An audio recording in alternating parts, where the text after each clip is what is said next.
Hello. कभी सोचा है एक छोटा सा नन्हा सा बीज कैसे एक बहुत बड़े पेड़ में बदल जाता है? आज हम पौधों की इसी कमाल की दुनिया में उतरने वाले हैं, उनकी छुपी हुई जड़ों से लेकर उनके रसीले फलों तक। तो चलिए इस पूरी कहानी को समझते हैं स्टेप बाय स्टेप।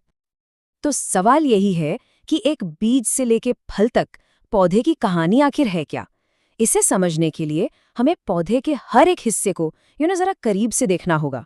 और शुरुआत हम करेंगे बिल्कुल वहीं से जहां से ये सब शुरू होता है, मतलब जमीन के नीचे से। तो सबसे पहले बात करते हैं जड़ों की। ये पौधे की वो छुपी हुई फाउंडेशन है जिसके बिना कुछ भी पॉसिबल नहीं है। इनके ना दो मेन काम होते हैं।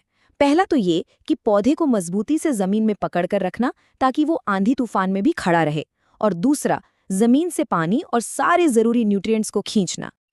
अब देखिए, जड़ें भी अलग अलग तरह की होती हैं, मेनली दो टाइप्स की। एक होती है टैप रूट और दूसरी फाइब्रस रूट्स।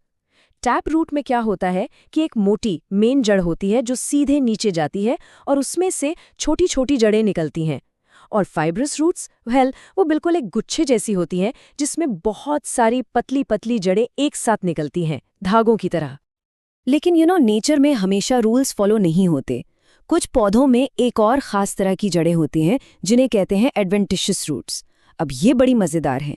ये वो जड़ें हैं जो कहीं से भी उग सकती हैं, सीधे तने से या कभी कभी तो पत्ती से भी। कमाल है ना? और इसका एक अनबिलीवेबल जीता जागता एग्जाम्पल देखना है तो ये देखिए, ये कोलकाता का 250 साल पुराना बरगद का पेड़ है। ये जो लटकती हुई जड़ें दिख रही हैं ना, ये प्रॉप रूट्स हैं। और पता है क्या, ये असल में मॉडिफाइड एडवेंटिशियस रूट्स ही हैं। ये तनों से निकलकर हवा में बढ़ती हैं, फिर नीचे जमीन में चली जाती हैं और पेड़ की इतनी भारी भारी ब्रांचेस को हजारों पिलर्स की तरह सपोर्ट देती हैं। Amazing, right? ओके, तो जड़ों से अब थोड़ा ऊपर आते हैं। बात करते हैं तने की, यानी स्टेम की। ये पौधे का सपोर्ट सिस्टम है। इसे आप एक सुपर हाईवे की तरह समझ सकते हैं, जो जड़ों से पानी और सारे न्यूट्रिएंट्स को ऊपर पत्तियों तक ट्रांसपोर्ट करता है। अब तने पर भी ना कुछ इंपॉर्टेंट पॉइंट्स होते हैं, जैसे नोड।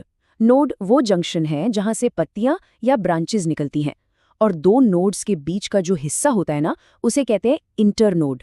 और फिर होता है बड, यानी कली। यहीं से फ्यूचर में एक नई ब्रांच या एक नया फूल निकलता है। ऑल राइट, तने से होते हुए अब हम पहुंच गए हैं पत्तियों तक।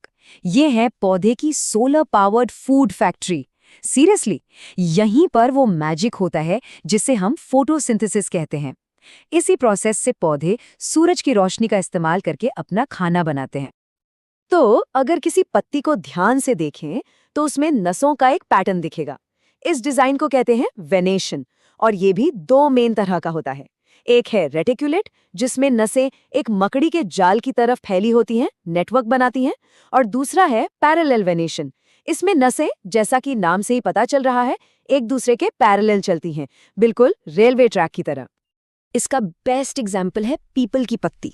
उसमें वो जालीदार रेटिकुलेट वेनेशन एकदम साफ दिखेगा। और दूसरी तरफ मक्के की पत्ती को देखें, उसमें साली नसें एकदम सीधी और पैरेलल होती हैं। बिल्कुल क्लियर डिफरेंस है ना? चलिए अब आते हैं पौधे के सबसे खूबसूरत, सबसे अट्रैक्टिव हिस्से पर, फूल। फूल सिर्फ देखने में सुंदर नहीं होते, ये असल में पौधे का रिप्रोडक्टिव पार्ट हैं। इन्हें बेसिकली डिज़ाइन ही इसलिए किया गया है ताकि ये तितलियों, मधुमक्खियों और दूसरे पॉलिनेटर्स को अपनी तरफ अट्रैक्ट कर सकें। तो चलो एक फूल को जरा अंदर से देखते हैं कि आखिर इसकी बनावट कैसी होती है। एक टिपिकल फूल असल में 4 मेन सर्कल्स या घेरों से बना होता है। इन्हें टेक्निकली वर्ल्स कहते हैं। चलिए इन चारों को एक एक करके जानते हैं। बाहर से अंदर की तरफ चलें तो सबसे आउटर सर्कल है केलिक्स। ये हरी पत्तियां होती हैं जो कली को प्रोटेक्ट करती हैं। फिर आता है कोरोला। ये हैं वो रंग बिरंगी पंखुड़ियां, पेटल्स, जो पॉलिनेटर्स को अट्रैक्ट करती हैं। इसके और अंदर होता है एंड्रोशियम, जो फूल का मेल पार्ट है। और बिल्कुल बीच में सेंटर में होता है गाइनोशियम, जो कि फीमेल पार्ट है। ओके, तो अब फूल में मेल और फीमेल पार्ट्स तो हैं, पर ये मिलते कैसे हैं? यहीं पर आती है पॉलिनेशन की मैजिकल प्रोसेस। पॉलिनेशन का मतलब बहुत सिंपल है। पॉलन ग्रेन्स का, यानी पराग कणों का, फूल के मेल पार्ट से फीमेल पार्ट तक ट्रांसफर होना, बस। और इसी एक छोटे से स्टेप पर बीज बनने का पूरा फ्यूचर डिपेंड करता है। और जब पॉलिनेशन सक्सेसफुली हो जाता है और उसके बाद फर्टिलाइजेशन भी, तो क्या होता है, फूल की जो ओवरी होती है वो एक फल में डेवलप हो जाती है और उसके अंदर जो ओव्यूल्स होते हैं वो बन जाते हैं बीज। सो ये इस पूरे साइकिल का रिवॉर्ड है, फल और बीज। अब जरा इन दो तरह के बीजों को देखिए। पहली नजर में शायद एक जैसे लगें, पर क्या इनमें कोई फर्क नजर आ रहा है? चलिए पता लगाते हैं। तो फर्क ये है कि बीज भी दो मेन टाइप्स के होते हैं। एक होते हैं मोनोकॉट्स या मोनोकॉटिलीडनस बीज। ये वो बीज हैं जिन्हें आप दो बराबर हिस्सों में नहीं तोड़ सकते, जैसे मक्का। और दूसरे होते हैं डाइकॉट्स या डाइकॉटिलीडनस बीज। ये वो बीज हैं जो आसानी से दो बराबर हिस्सों में बट जाते हैं, जैसे चना या राजमा। इन हिस्सों को कॉटिलीडन्स कहते हैं। तो देखा, जड़ से लेकर बीज तक पौधे का हर एक हिस्सा कैसे एक दूसरे से जुड़ा है और सब मिलकर एक टीम की तरह काम करते हैं। अब जाते जाते एक सवाल, पौधे के किस हिस्से को हम सबसे ज्यादा अंडररेटेड समझते हैं? मतलब कौन सा पार्ट है जिसे उतनी इंपॉर्टेंस नहीं मिलती, जबकि उसका काम भी उतना ही जरूरी है? जरा सोचेगा इस बारे में।